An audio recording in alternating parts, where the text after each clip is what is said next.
இன்றைக்கி பார்த்தீங்கன்னா காஞ்சிபுரம் ஐஸில் முன்னாடி ஃப்ரண்ட்டில் எலிவேஷனில் வேலைக்கு இறங்கியிருக்கோம். 2 பக்கம் தூண் கட்டியிருக்கும் பாருங்கள். மேலே பொற்கோலா இருக்குது. இப்போ தான் ட்ராப்ஸ் கட்டியிருக்காங்க.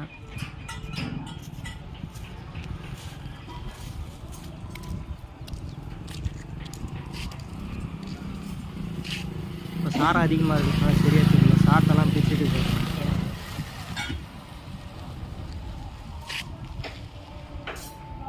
இன்னும் அந்த ட்ராப்ஸுங்கெல்லாம் ஹோல்ஸு ஒரு 6-7 ஓட்டைக்கு வைக்கணும். தெரியுது பாருங்கள், ஓட்டை வைக்கணும்.